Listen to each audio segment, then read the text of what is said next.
तो गाइस हम आए हुए हैं यहाँ भानगढ़ किले पे। ये देखिए, भूत प्रेत, रूहानी ताकतें, पारलौकिक शक्तियाँ। अगर आपके मस्तिष्क में भी इन चीज़ों के बारे में बार बार ख्याल आते हैं तो आज मैं आपको कई सौ सालों से एक किले में दफन एक ऐसी पारलौकिक शक्ति के बारे में बताने जा रहा हूँ जिसके बारे में सुनकर आपके रोंगटे खड़े हो जाएंगे। आप सोचने पर मजबूर हो जाएंगे कि क्या वाकई में ऐसा कुछ भी हो सकता है। और इस वीडियो के आखिर में मैं आपको एक ऐसे जाने माने व्यक्ति के बारे में बताऊंगा जिसकी मौत का कारण इन्हीं बुरी शक्तियों को माना गया है। आप वीडियो को आखिर तक जरूर देखिएगा। नमस्कार, मैं हूँ राज सोनी और आप देख रहे हैं देखो राजस्थान। वीडियो को लाइक और चैनल को सब्सक्राइब करने के साथ कमेंट बॉक्स में अपने गांव या शहर का नाम जरूर लिखते जाइएगा।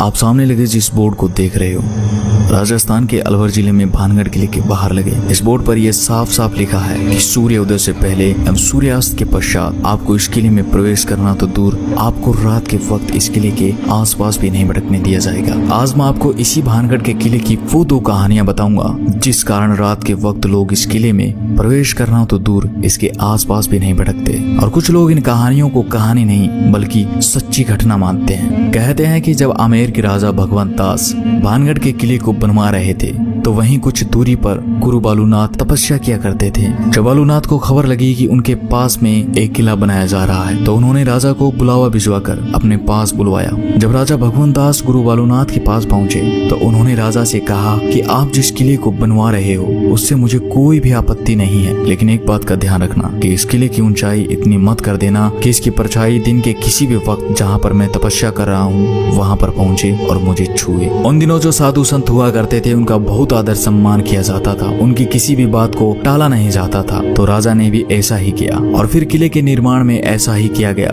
किले के किसी भी भाग की ऊंचाई इतनी नहीं रखी गई जिससे कि किले की परछाई गुरु तक पहुंच सके।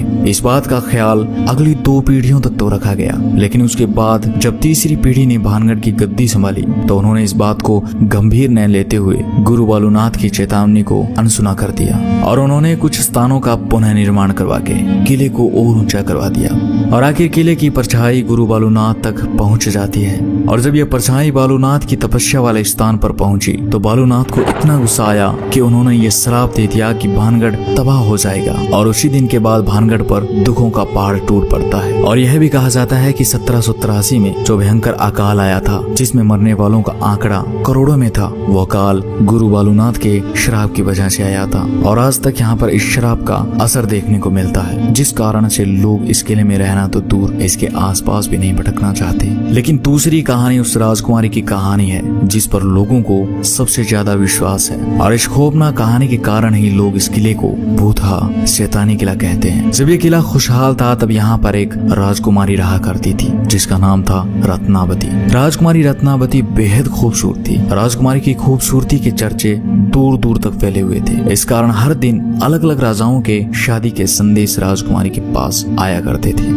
लेकिन इन राजाओं के अलावा एक और शख्स था जिसकी नजर थी राजकुमारी रत्नावती पर। उसका नाम था सिंधिया, जो एक तांत्रिक था।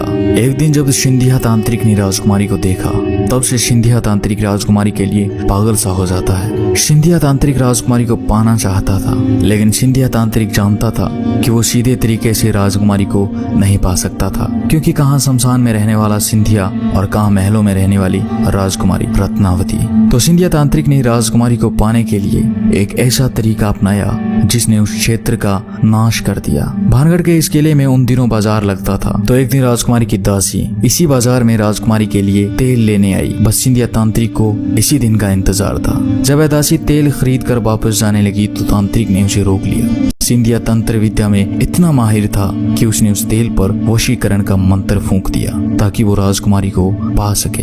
दासी तेल लेकर राजकुमारी के पास पहुंच जाती है, लेकिन राजकुमारी भी इस विद्या का ज्ञान रखती थी। उसने जैसे ही तेल को देखा वैसे ही उसे शक हो गया कि इस पर किसी ने तंत्र मंत्र किया है। फिर राजकुमारी ने अपनी दासी से पूछा कि तुम्हें बाजार में कौन मिला था। तब दासी ने बताया कि उसे सिंधिया तांत्रिक मिला था। तब सिंधिया तांत्रिक नाम सुनते ही रानी को सब कुछ समझ में आ जाता है। उसे समझ आ गया था कि मामला क्या है। राजकुमारी ने वो शीशी किले के ऊपर पड़े एक बड़े पत्थर पर दे मारी और सारा तेल उस पत्थर पर बिखर गया। ये कहा जाता है कि तांत्रिक ने उस तेल पर ऐसा जादू किया जिससे अगर कोई उस तेल को लगाता तो वह उसके वश में हो जाता और खुद ब खुद उसके पास आ जाता।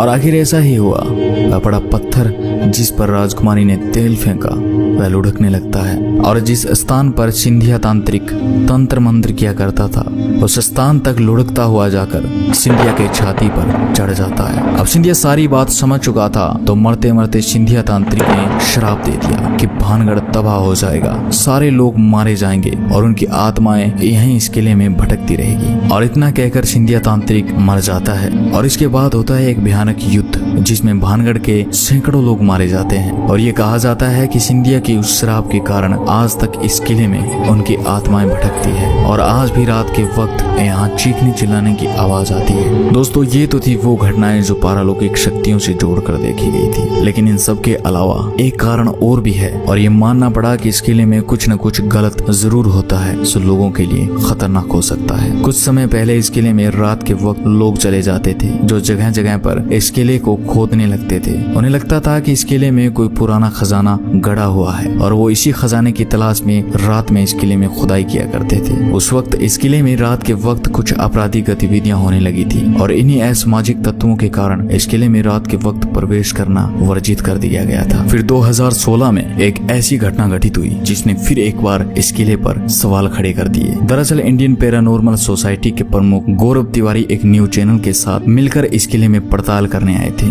गौरव तिवारी ने ऐसी पारालौकिक शक्तियों पर पूरी रिसर्च कर रखी थी। वो भी जानना चाहते थे कि क्या वाकई में इस जगह पर कोई पैरानॉर्मल एक्टिविटी होती है, क्या इस जगह पर कोई भूत प्रेत है या ये लोगों का वहम है। लेकिन इस किले में पड़ताल करने के बाद कुछ समय के बाद 7 जुलाई 2016 को उनके अपने घर में बड़े ही रहस्यमय तरीके से मौत हो जाती है और इस मौत का कारण कई न्यूज चैनल्स ने इन्हीं शैतानी ताकतों को माना। तो दोस्तों ये थी इस भूतहा किले की कहानियां। मैं इस वीडियो में बताई गई कहानियों की सत्यता का प्रमाण तो नहीं देता, लेकिन कुछ न कुछ तो रहस्य जरूर है जिस कारण भारत सरकार को भी इस किले के बाहर ये बोर्ड लगाना पड़ा। वीडियो को लाइक और चैनल को सब्सक्राइब करने के साथ कमेंट बॉक्स में जरूर बताइए आपको ये वीडियो कैसा लगा। मिलता हूँ अगली एक नई वीडियो के साथ, तब तक के लिए अपना ख्याल रखिएगा। धन्यवाद।